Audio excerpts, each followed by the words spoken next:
사도신경 하심으로 예배를 시작하겠습니다. 나는 전능하신 아버지 하나님, 천지의 창조주를 믿습니다. 나는 그의 유일하신 아들, 우리 주 예수 그리스도를 믿습니다.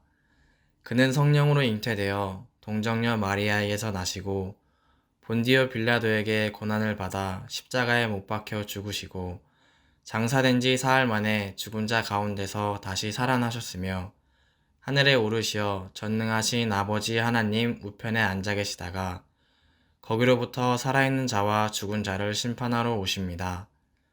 나는 성령을 믿으며 거룩한 공교회와 성도의 교제와 죄를 용서받는 것과 몸의 부활과 영생을 믿습니다. 아멘. 디렉션교회 온라인 예배 오신 여러분들을 모두 환영하고 축복합니다. 찬양으로 예배를 시작하도록 하겠습니다.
아멘.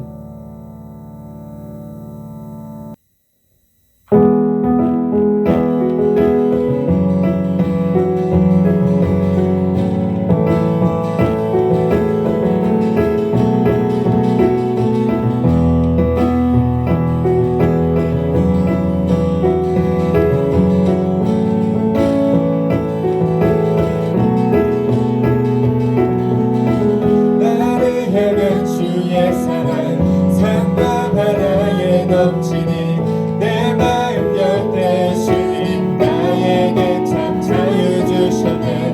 늘 진리 속에 거하며 나의 손을 높이 들고 언제나 주님의 사랑을 노래하리. 주의 사랑 노래하리라. 영원토록 노래하리라. 주의 사랑 노래하리라. 영원토록 노래하리라. 나를 향한 주의 사랑 산과 바다에 넘치니 내 마음 열 때 주님 나에게 참 자유 주셨네. 늘 진리 속에 거하며 나의 손을 높이 들고 언제나 주님의 사랑을 노래하리. 주의 사랑 노래하리라.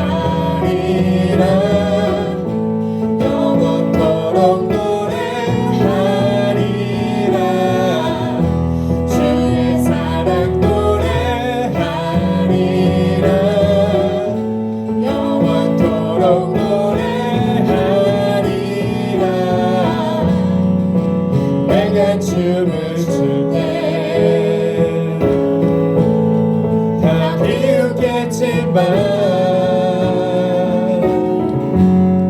그들도 주 알게 되면 함께 기뻐 춤을 추게 되리. 내가 춤을 출 때 다 비웃겠지만 그들도 주 알게 되면 함께 기뻐 춤을 추게 되리.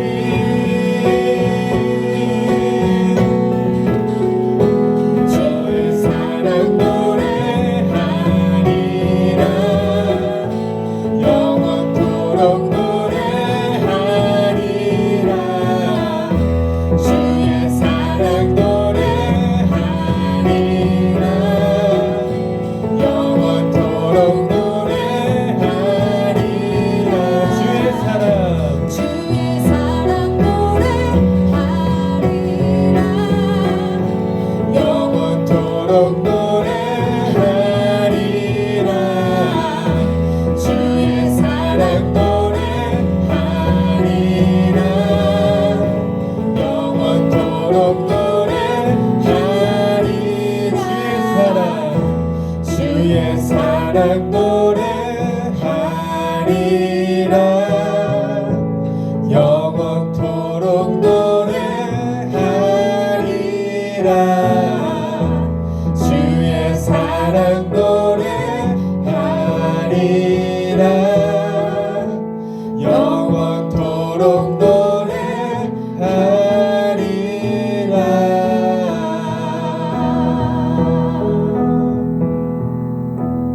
아멘.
빛이 되시네 우리 위해 주 되시고 다시 사신 생명의 주 주님만이 소망이요 변함없는 반성이라 주님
주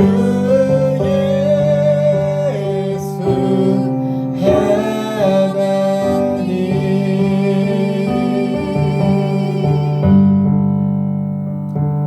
아멘.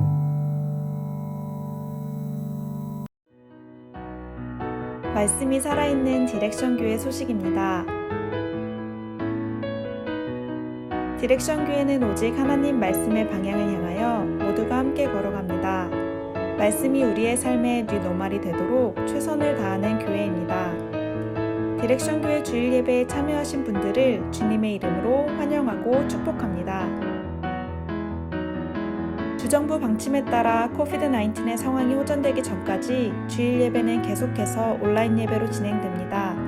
시간은 주일 오전 11시입니다. 유튜브에서 디렉션 교회를 검색하시고 구독해 주시기 바랍니다. 온라인 예배 에티켓을 지켜주세요. 예배는 10분 전까지 단정한 복장으로 준비해 주세요. 예배에 집중할 수 있는 환경을 선택하시고 성경책을 준비해 주시기 바랍니다. 소그룹 모임은 계속해서 온라인으로 진행됩니다. 말씀과 삶을 함께 나누는 은혜로운 교제의 시간이 되길 바랍니다. 포스트 크리스텐덤이란 주제로 수요 성경 공부가 온라인으로 진행 중입니다. 단회적 참석도 누구나 가능합니다.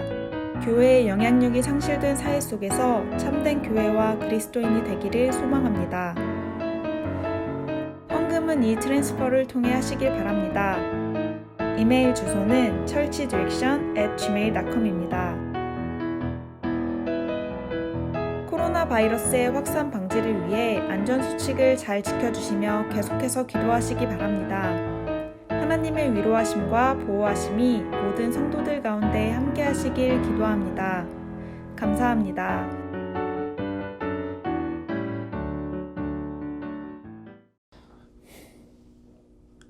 자, 오늘 하나님 말씀은 여호수아서 6장 1절부터 21절입니다. 여호수아서 6장 1절부터 21절입니다.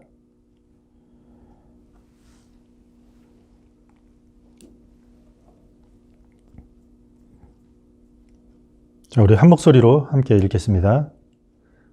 이스라엘 자손들로 말미암아 여리고는 굳게 닫혔고 출입하는 자가 없더라. 여호와께서 여호수아에게 이르시되 보라 내가 여리고와 그 왕과 용사들을 내 손에 넘겨주었으니 너희 모든 군사는 그 성을 둘러 성 주위를 매일 한 번씩 돌되 엿새 동안을 그리하라.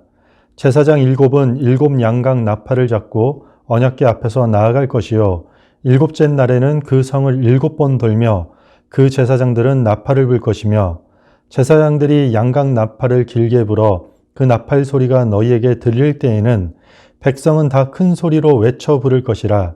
그리하면 그 성벽이 무너져 내리리니 백성은 각기 앞으로 올라갈지니라 하시매 눈의 아들 여호수아가 제사장들을 불러 그들에게 이르되 너희는 언약궤를 메고 제사장 7은 양각 나팔 7을 잡고 여호와의 궤 앞에서 나아가라 하고 또 백성에게 이르되 나아가서 그 성을 돌되 무장한 자들이 여호와의 궤 앞에서 나아갈지니라 하니라.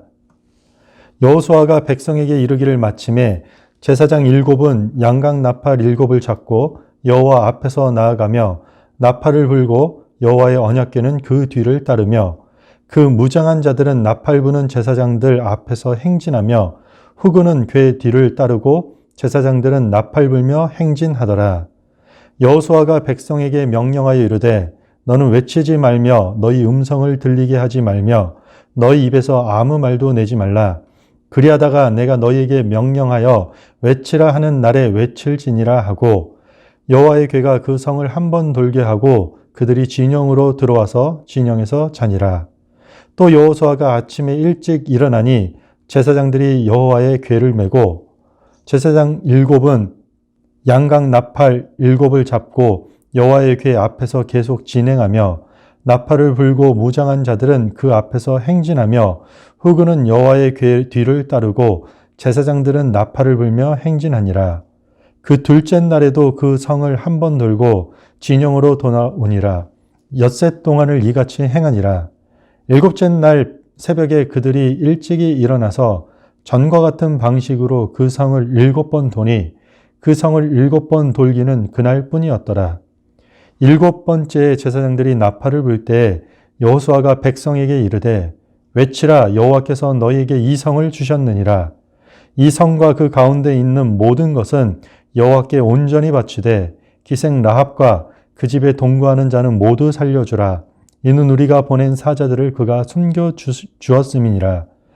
너희는 온전히 바치고 그 바친 것 중에서 어떤 것이든지 취하여 너희가 이스라엘 진영으로 바치는 것이 되게 하여 고통을 당하게 되지 아니하도록 오직 너희는 그 바친 물건에 손대지 말라. 은근과 동철 기구들은 다 여호와께 구별될 것이니 그것을 여호와의 곳간에 드릴지니라 하니라. 이에 백성은 외치고 제사장들은 나팔 불매 백성이 나팔 소리를 들을 때 크게 소리질러 외치니 성벽이 무너져 내린지라.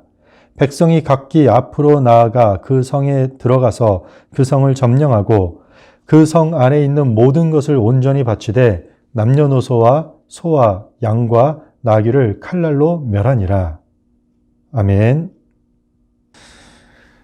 자, 오늘 하나님 말씀은 그리스도인답게 반응하라. 그리스도인답게 반응하라 라는 주제로 하나님 말씀을 함께 나누도록 하겠습니다. 여호수아서 오늘 7번째 시간입니다. 드디어 가나안 정복의 순간이 다가왔습니다. 요단강을 건넌 이스라엘 백성들은 지난주에 우리 5장에서 살폈듯이 길갈에서 잠깐 멈춰 서서 할례와 유월절을 시행합니다. 그럼으로써 이스라엘 백성은 하나님의 백성으로서의 정체성을 바로 세우게 되고 그리고 자신들이 가지고 있는 모든 지휘권을 하나님께 맡기면서 그야말로 가나안 정복, 모든 준비를 마치게 됩니다.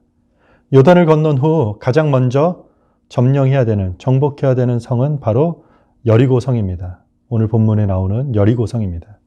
우리 1절에 보면 이스라엘 자손들로 말미암아 여리고는 굳게 닫혔고 출입하는 자가 없더라.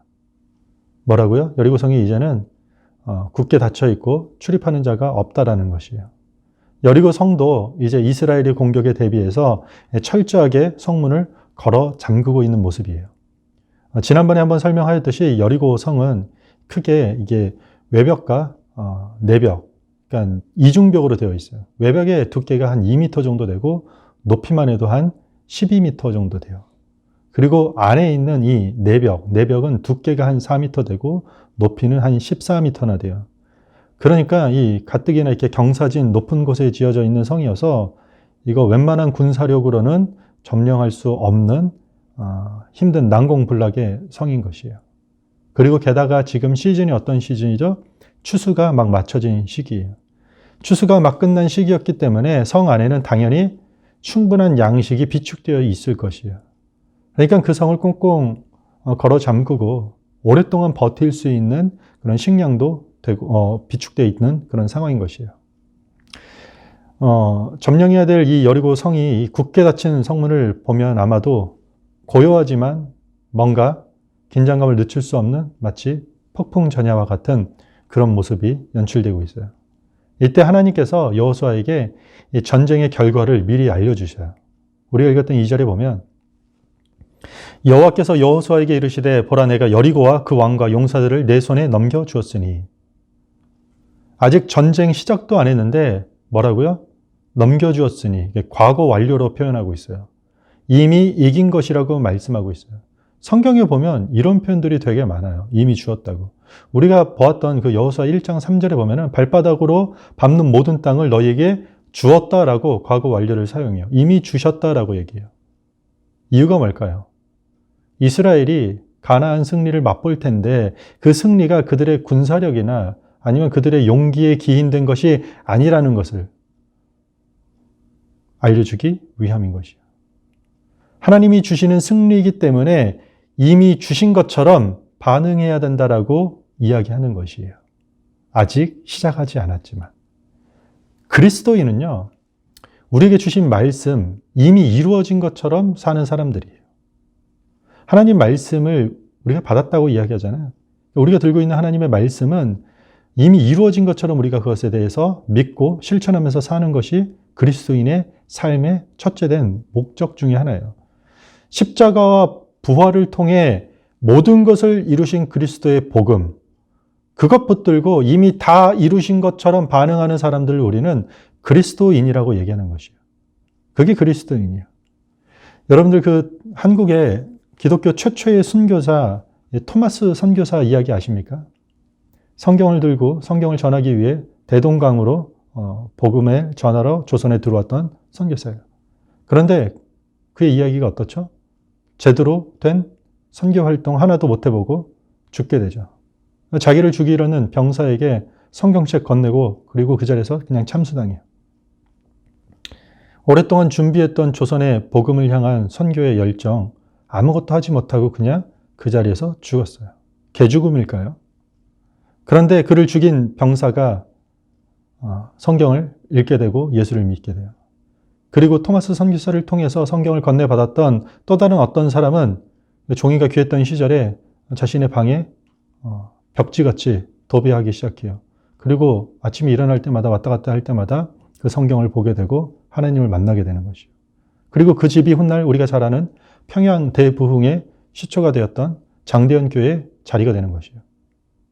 토마스 선교사는 대동강변에서 참수당할 때 훗날 자신이 조선의 복음에 크게 쓰임받았다는 것을 보지 못하고 죽었던 것이요. 그런데 그가 성경을 전하러 오는 시기까지는 마치 자기를 통해 일어나는 복음의 역사가 마치 다 이루어진 것처럼 반응했기 때문에 이런 일들이 훗날에도 가능했다는 것이요. 가서 복음을 전하라는 말씀이 마치 다 이루어진 것처럼 반응한 것뿐이에요. 우리 신앙생활도 마찬가지요. 아직 시작도 안 된 것 같고 아무런 진행도 안 된 것 같은데 하나님이 말씀하셨으니까 다 이루어진 것처럼 반응하는 것이에요. 그게 그리스도인이에요. 복음 전하고 세상 가운데 삶 속에서 더 희생해야 되고 보이지 않게 우리가 섬기고 이렇게 하다 보면 다 이루어지기는커녕 오히려 시작도 안 된 것 같은데 그때 주님 말씀 의지해서 우리가 살아내는 그 복음의 삶의 희생과 섬김으로 하나님 나라가 마치 다 이루어진 것처럼 그 말씀에 그대로 반응해서 사는 것이에요. 그것이 기독교에서 말하는 순종이라는 것이에요. 순종. 아무 생각 없이 하라면 하고 말라면 마는 게 순종이 아니라 그 하나님의 말씀에 적절하게 하나님 뜻의 방향을 향하여 반응하는 것이에요. 말씀에 반응하길 바랍니다. 말씀에 순종하는 저와 여러분들이 되기를 바랍니다. 이제 이스라엘도 하나님이 주시는 이 사인에 의해 반응해야 되는 순간이에요. 하나님께서는 여리고성을 어떻게 정복할지 여호수아를 통해 구체적인 작전 명령을 내려주세요. 3절부터 5절입니다.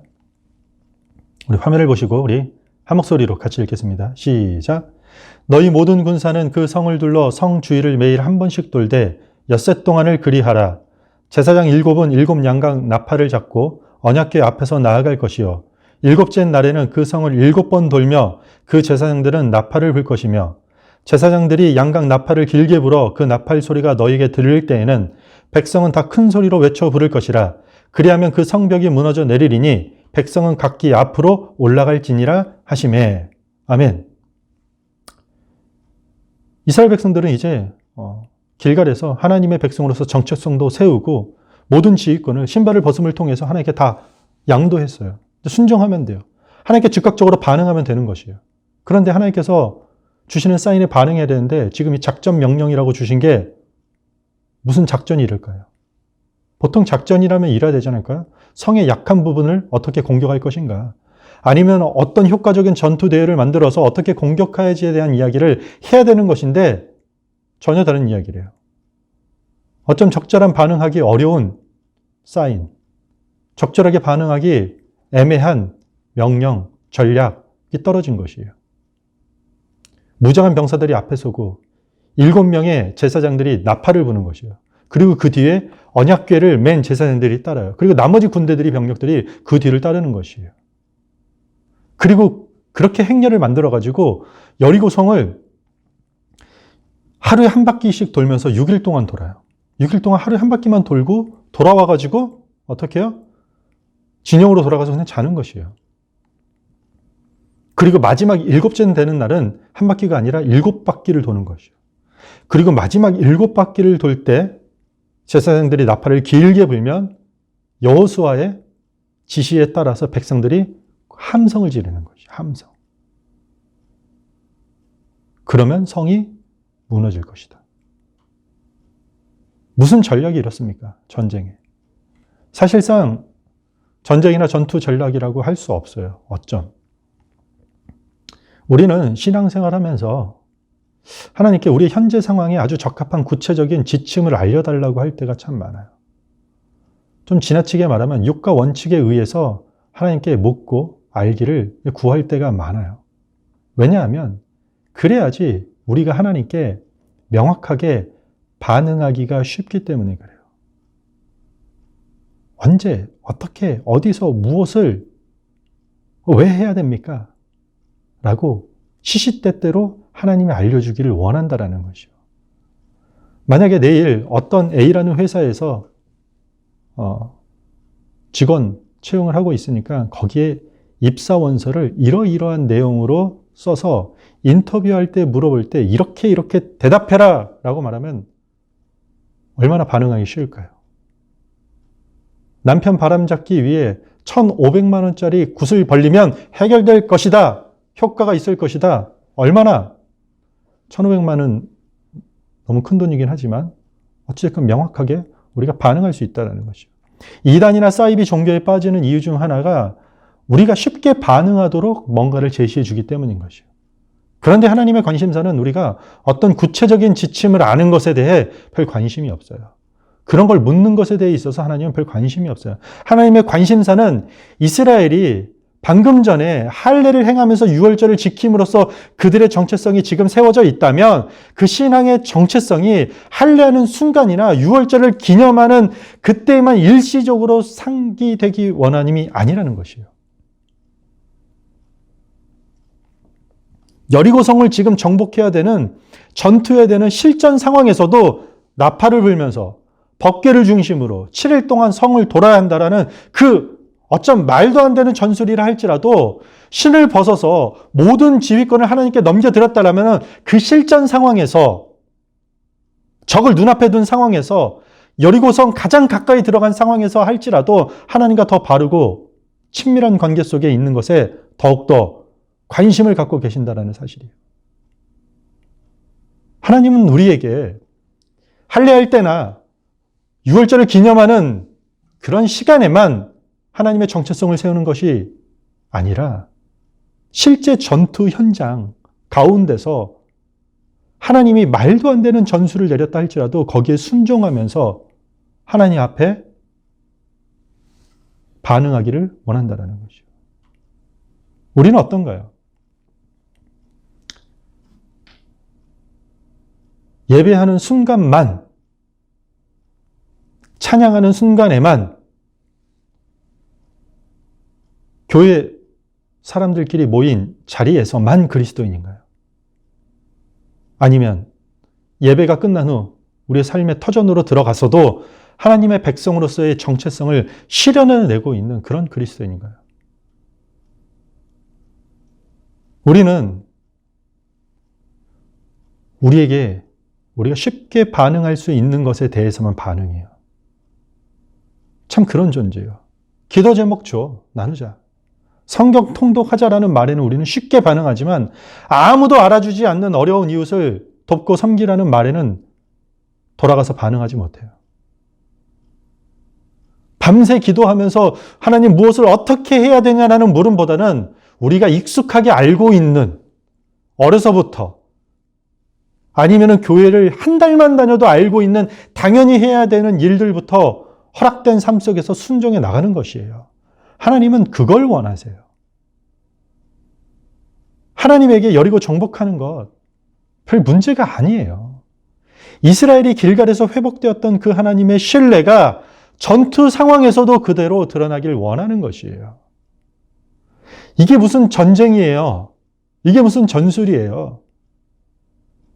하나님만 바라보고 따라오라는 것이에요. 이스라엘이 나팔 불며 법궤 메고 여리고 성벽을 도르라는 이 전략에 한 가지 명심해야 될 지침이 하나 붙어요. 그게 10절이에요. 여호수아가 백성에게 명령하여 이르되 너희는 외치지 말며 너희 음성을 들리게 하지 말며 너희 입에서 아무 말도 내지 말라. 그리하다가 내가 너희에게 명령하여 외치라 하는 날에 외칠지니라 하고, 성을 돌면서 소리 지르지 말라라는 거. 음성이 들리지도 말게 하고 입에서 아무 말도 내지 말라라는 것이요. 소근소근도 되지 말라라는 것이요. 누구에게 들리게도 하지 말고. 마지막 날, 마지막 바퀴를 돌 때 그 명령하여서 외치라고 하던 그 순간까지는 7일 동안 아무 소리도 내지 말라라는 것이요. 잡담하면 소란 떨지 말라라는 얘기예요. 침묵하라는 얘기예요. 몇십만 대군이 여리고성을 덜 때 그 발자국 소리와 그리고 나팔 소리만 들리는 것이에요. 이스라엘은 여리고를 돌 때 절대적인 침묵을 하면서 돌으라고 얘기해요. 이스라엘의 흑역사가 뭐죠? 이 광야에서의 흑역사가 대부분 어디서 출발했죠? 이스라엘의 입술. 원망과 불평과 불만이 섞여 있는 입술에서 출발한 것이에요. 그들은 불평, 불만을 입에 달고 살았던 민족이었잖아요. 이들이 침묵을 지키면서 이 하나님께서 명령하신 그 행렬을 유지하고 그 성을 돌게 되는 것이에요. 첫째 날, 이스라엘 온 군사들이 하나님께서 명령한 그 행렬대로 성을 한 바퀴를 돌아요. 근데 뭘 해야 된다고요? 떠들면 안 된다고. 소리 내면 안 돼요. 옆 사람하고 얘기했어도 안 돼요. 한두 명이 아니잖아요. 수십만 군대예요. 일촉즉발의 전쟁 상황에서 그렇게 한 바퀴를 돌고 공격하지도 않고 돌아서 그대로 진영으로 들어와요. 그리고 자요. 다음 날도 일어나서 그렇게 가요. 아무 소리도 내지 않고. 그리고 다시 돌아와요. 6일 동안을 반복해요. 여리고 성벽 위에 여리고 군사들이 있었을 거 아니에요. 만만에 준비태세를 하고 공격하면 어떻게 대처를 해야 될까 계획이 있었을 거 아니야. 그런데 그들이 정면으로 오는 것이 아니라 와가지고 아주 위험하게 옆으로 성벽을 돌고 있는 것이에요. 첫날은 긴장했겠죠. 근데 이런 행동들이 이틀, 사흘, 나흘 반복되다 보면 어떨까요? 아마도 비웃고 조롱했을 것이요. 야, 요단 그렇게 건너와가지고 지금 하는 게 여기 도는 거야?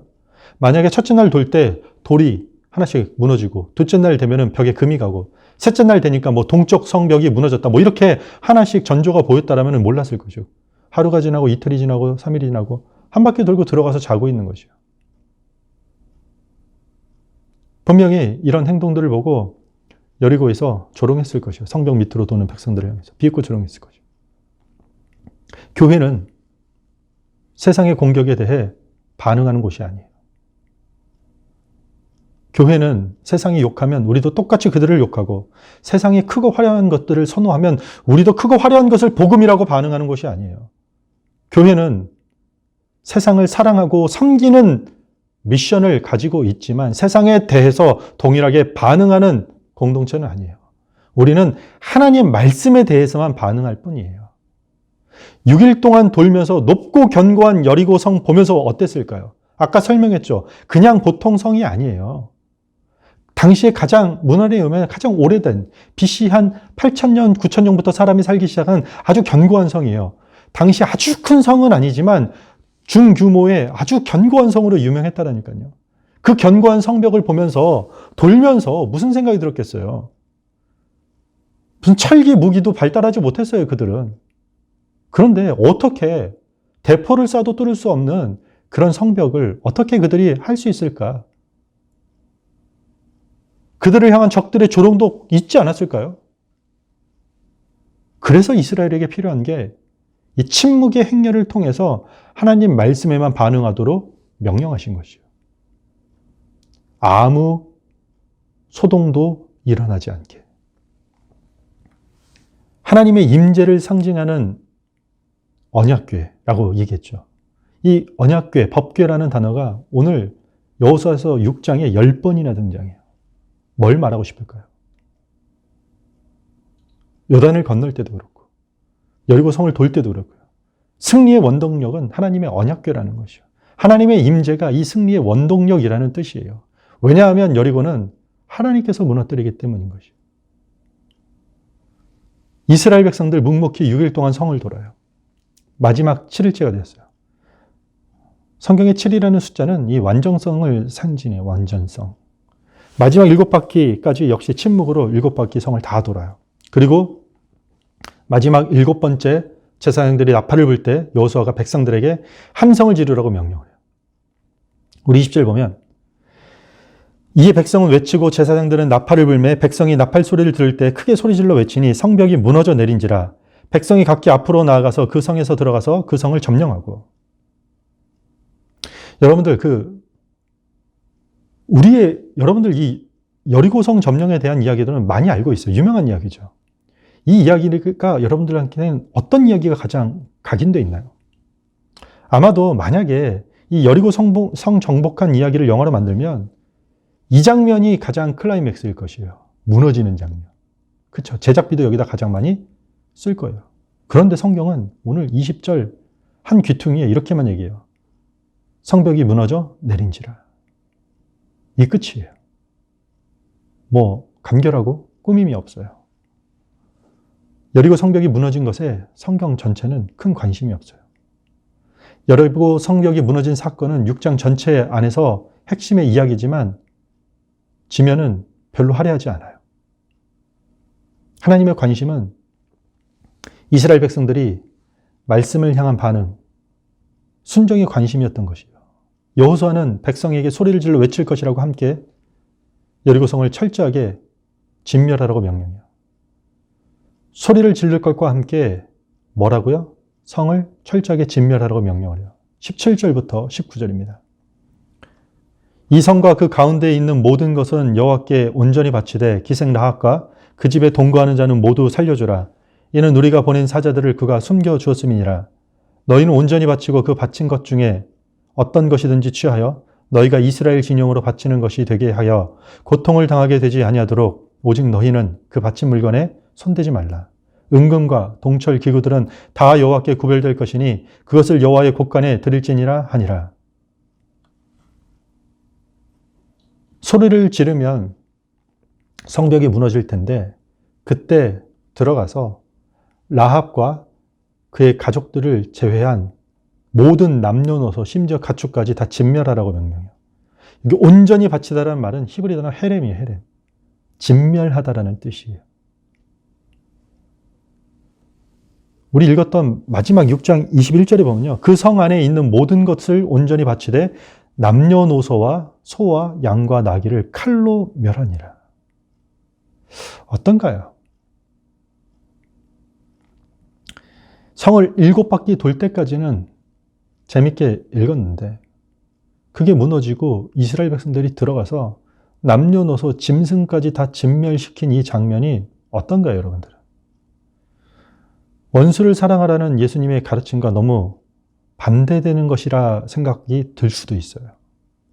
성경을 잘 모르거나 하나님의 존재에 대한 이해가 부족하면 모든 것을 지금 진멸하라는 이 하나님의 명령은 나치가 유태인들 600만 명 학살한 것과 별 다를 바 없이 느껴질 수도 있을 것이에요. 복음을 믿지 아니하는 다른 사람들이 보면. 실제로 기독교 역사에서 이 본문을 차용해서 십자군 전쟁에서 어느 성을 치러 들어갈 때 그 성을 깃발 들고 돌아요, 7바퀴. 무너질까요? 안 무너질까요? 안 무너져요. 안 무너지니까 무력을 사용해서 깨고 들어가서 다 죽이고 정복해요. 여리고 정복 사건을 통해서 자신들의 폭력을 정당화시켰던 부끄러운 역사 중에 하나예요. 이뿐만 아니에요. 유럽 사람들이 아프리카로 이주해 가면서 아프리카의 흑인을 박해하는 이 흑인 차별 정책을 신학적인 근거를 이 사건에서 가져왔다니까요. 너무 많아요. 인디언들을 학살시킬 때도 마찬가지였어요. 우리가 학살을 하거나 아니면 소위 인종 청소라고 하는 것에 있어서 여호수아서를 통해 정당성을 가지면 될까 안 될까요? 당연히 안 되죠. 뭘 잘못 이해했기 때문일까요? 하나님께서는 이스라엘을 빼고 다른 민족은 싫어하고 징벌을 내리신다라는 잘못된 생각을 가졌기 때문이에요. 하나님은 이스라엘 백성들의 편만 되시고 이방 민족의 편은 아니신 하나님으로 나눴기 때문에 그래요. 왜냐하면 그렇게 생각하면 적절하게 반응하기 편하기 때문인 것이죠. 하나님 내 편. 그리고 너네는 우리 편 아니야. 이분법적으로 나눴기 때문인 것이에요. 하나님은 이방 민족만 벌하셨나요? 사실 왜 아까 제가 성경을 잘 모르거나 하나님에 대해서 모르는 사람들이 그렇게 볼 수 있다고 얘기하냐면, 성경을 자세히 보면요, 하나님은 이방 민족만 징계를 내리시고 벌하시는 것이 아니라 이스라엘에게도 징계를 내리세요. 이스라엘 백성들이 광야 가운데서 이방 여인들과 음행하고 그들의 신에게 절했을 때 하나님은 크게 진노하시고 그들에게 직면하신 장면들이 성경에 많이 나와요. 구약의 역사를 보면요, 이방 민족들보다 오히려 훨씬 더 많이 이스라엘 백성들이 하나님께 징계를 받아요. 훨씬 더 많이. 우상 숭배와 끝없는 죄악된 행위가 반복될 때마다 하나님은 오히려 이방 민족들을 벌하시기 전에 이방 민족들을 들어서 이스라엘들을 치셨다는 거예요. 나는 크리스찬이니까 어떤 징계도 안 받을 것이야. 너는 크리스찬 아니니까. 너 하나님 안 믿잖아. 너는 징계받는 게 당연하다라는 이분법적인 사고를 우리가 피해야 된다는 것이에요. 창세기 15장에 보면요, 하나님께서 아브라함에게 이스라엘이 애굽에서 400년 더 살다가 가나안 땅을 차지하게 될 것이라고 얘기해요. 그 이유를 뭐라고 얘기하는지 아세요? 가나안 족속의 악이 아직 차지 않았기 때문에. 가나안의 악이 아직 다 차지 않았다라는 것이에요. 그런데 지금 가나안 족속 가운데 악이 찼기 때문에 이제는 무너뜨려야 하는 것이에요. 우리가 이 여리고나 가나안을 좀 오해하면 안 돼요. 가나안이 비록 하나님은 모르지만 나름대로 평화롭게 서로의 인권을 존중하면서 오손도손 행복하게 살았다는 도시라고 생각하면 안 돼요. 가나안은요, 우상 숭배가 아주 심각했어요. 얼마나 심각했으면 가나안의 우상 숭배는 모든 삶의 형태를 완전히 뒤틀어 놓고 있었던 것이에요. 400년 가까이. 악이 가득 찰 정도로. 동성애뿐만 아니라 이들은 짐승과도 교접하는 행위가 당연하게 만연되고 있었어요. 그러니까 짐승까지도 음란해진 거예요. 사람과 짐승이 섞이면서. 폭력과 음란이 넘쳐나는 도시였어요. 그리고 그들이 가지고 있는 우상 숭배의 신앙은 어린 아이들까지 제물로 바쳐야 되는 인신 제사까지도 이루어지고 있었던 장소예요. 모든 문제는 이런 영적인 타락이었던 것이에요. 우리 창세기 보면 소돔과 고모라 성 멸망도 마찬가지예요. 모든 주민이 성적으로 타락하고 모든 사람들이 폭력적으로 변하고 살인이 횡행했었던 것이 문제였어요. 오죽하면 의인이 10명만 있어도 망하지 않았다고 성경이 기록하고 있잖아요. 하나님께서 여리고가 이스라엘이 아니어서 진멸했다? 아니에요. 이것은 불의에 대한 심판의 행위예요. 여리고라는 패역한 땅에서도요, 오히려 라합은 구원을 받아요. 왜죠? 하나님을 향하여 합당한 반응을 했기 때문에 구원을 받아요. 우리가 읽었던 21절 마지막이잖아요. 이 이후에 보면요, 라합의 구원에 대한 이야기가 또 강조돼요. 우리가 성경을 21세기 도덕의 기준으로 보면요, 우리는 무너질 수밖에 없어요. 어린아이를 길바닥에 내다 버리는 게 평범한 일상이었던 1세기 로마의 도덕적 기준으로 성경을 보면 어린아이를 사랑하였던 예수님의 행동은 이상하게 보일 것이에요. 시대마다 바뀌는 도덕이나 사회적 통념의 기준으로 성경을 보면은 우리는 무너져요. 성경을 보는 기준은요, 하나님 중심으로 보여야 되는 것이죠. 신본주의라고 하죠. 하나님 중심으로 읽어야 되는 것이죠. 그래서 가나안을 진멸해야 됐던 이유는 그들의 죄악이 가득 차서 그 죄에 대한 심판이었다는 것이요. 그 민족에 대한, 특정 인종에 대한 심판이 아니라 죄악에 대한 심판이었다는 것이요. 하나님은 그 누구든지 간에 죄를 미워하시고 죄악에 대해서는 심판했다는 것이요. 비단 하나님께서 택하신 이스라엘 백성이라 할지라도. 신명기 20장 17절 18절에 보면 곧 헷 족속과 아모리 족속과 가나안 족속과 브리스 족속과 휘 족속과 여보스 족속을 내가 진멸하되 내 하나님 여호와께서 내게 명령하신 대로 하라. 그 이유에 대해서 이렇게 해요. 이는 그들이 그 신들에게 행하는 모든 가증한 일을 너희에게 가르쳐 본받게 하여 너희가 너희의 하나님 여호와께 범죄하게 할까 함이니라. 이스라엘 백성들이 가나안에 들어가기 전부터도 하나님께서 계속 명령하셨어요. 뭐요? 다 진멸해야 된다는 것이요. 왜요? 그들이 그 가증한 일들을 그들에게 가르쳐서 똑같이 하게 해서 하나님 앞에 범죄하는 것을 차단하기 위함인 것이에요. 그들의 죄악이 이스라엘에게 오염되지 못하도록 완전히 차단해야 된다는 것이에요. 그런데 여리고성은 이렇게 완벽하게 차단을 해요. 그런데 우리가 앞으로 읽어 나가겠지만 이스라엘 백성들이 어떻죠? 훗날 가나안을 정복하는 과정 가운데 그렇지 못해요. 가나안을 다 정복해서 그들이 행복하게 하나님 앞에 잘 살아야 되는데 다시 죄가 싹트기 시작해요.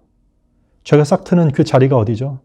가나안을 완전히 쫓아내지 못하고 그들과 함께 어울려 살면서 결국 그들이 가르쳐준 이방 우상을 받아들이게 되고 하나님 앞에 범죄하는 것들이 다시 그 죄악이 거기서 만들어지는 안타까운 역사가 되는 것이죠.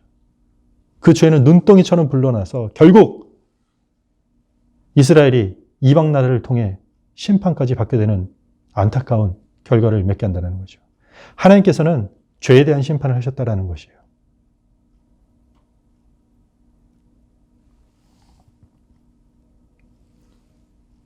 나팔을 불며 여리고성을 7일 동안 돌다가 수십만 대군이 일제히 함성을 지를 때 여리고성이 무너졌다라는 그 결과만 여러분들 보지 않길 바랍니다.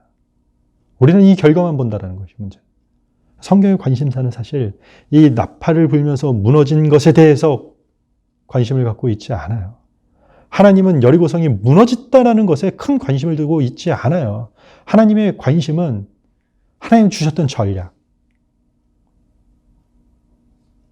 어쩌면 그들에게 이해하기, 한 번에 반응하기 어려울 수 있는 이 전략.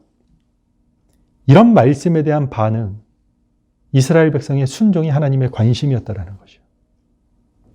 하나님의 말씀이 이미 다 이루어진 것처럼 여러분들도 반응하시길 바랍니다.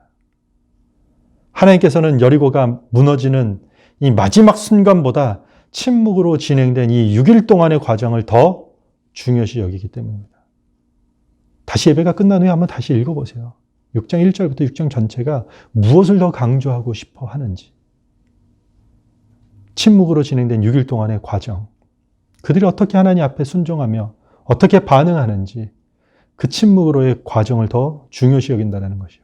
그리고 그 순종이 있었기 때문에 7일째 날 여리고가 무너졌던 것이요.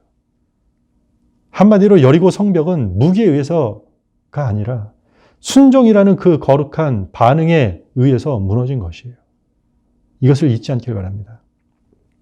이스라엘은 할례나 유월절에만 하나님의 백성이라는 정체성을 세워나갔던 것이 아니라 여리고 전투라는 실전 상황에서도 일촉즉발의 그 실전 상황에서도 하나님의 백성답게 하나님의 방식에 따라야 했던 것이에요. 우리 역시도 마찬가지예요. 일시적으로 일요일에만 국한된 예배드릴 때만 기도할 때만 내가 급한 일이 있어서 하나님의 도움이 필요할 때만 그리스도인이 되는 것이 아니라 월화수목금토일 하나님께서 우리에게 허락하여 주신 모든 삶의 자리에서도 신실한 성도로서 반응해 나가는 그런 저와 모든 성도들 되기를 주님의 이름으로 축원합니다. 우리 다 같이 찬양하겠습니다. 여호와는 내 편이시라. 여호와는 내 편이시라. 우리 다 함께 찬양하겠습니다.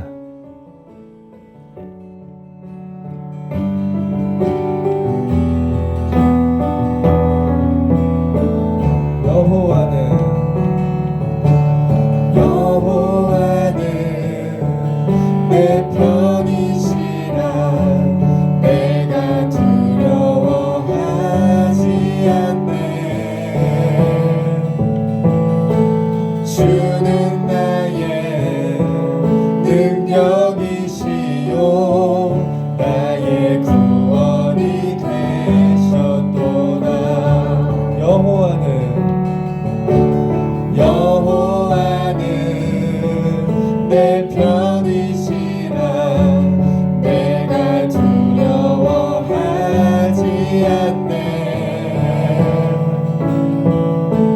주는 나의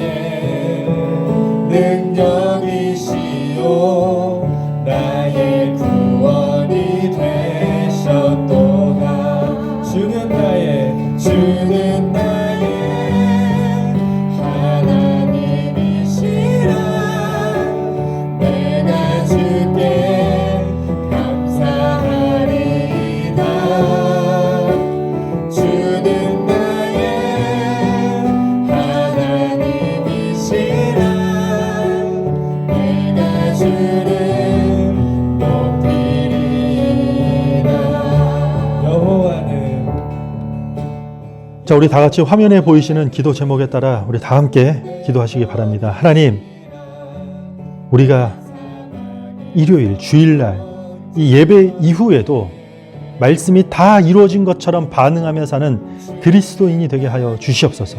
우리 다 같이 각자의 자리에서 기도하겠습니다. 나의 구원이 되셨도다. 주는 나의 하나님이시라. 내가 주께 감사하리이다. 주는 나의 하나님이시라. 내가 주를 높이리이다. 여호와께 감사하라. 그는 선하심이라. 여호와께 감사하라. 그의 인자가 영원하미로다. 주는 나의 하나님이시라. 내가 주께 감사하리. 하나님, 나의 능력과 나의 구원 되시는 주님께 우리가 순종으로 반응할 때마다 하나님이 내 편 되심을 경험하는 그리스도인이 되게 하여 주시옵소서. 우리의 신앙이 필요할 때만 일시적으로 찾는 그런 취미생활 같은 그런 그리스도인이 아니라 아무도 보이지 않는 평범한 삶의 자리에서도 그 위대한 하나님의 말씀에 순종으로 반응하는 교회와 그리스도인이 될 수 있도록 인도하여 주시옵소서. 이제는 우리 주 예수 그리스도의 은혜와 하나님의 사랑과 성령님의 교통하심이 그리스도인답게 반응하기를 소원하는 머리 숙인 성도들의 삶의 터전 가운데 이제로부터 영원토록 함께 있을지어다. 아멘.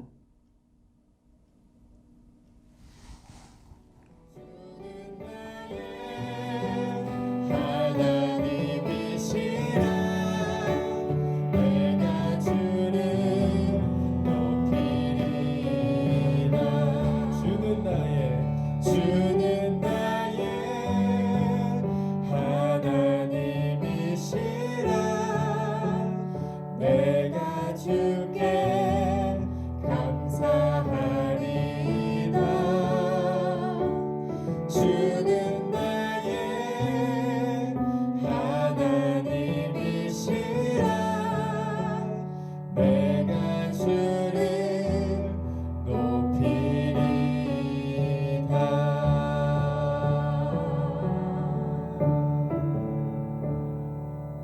아멘.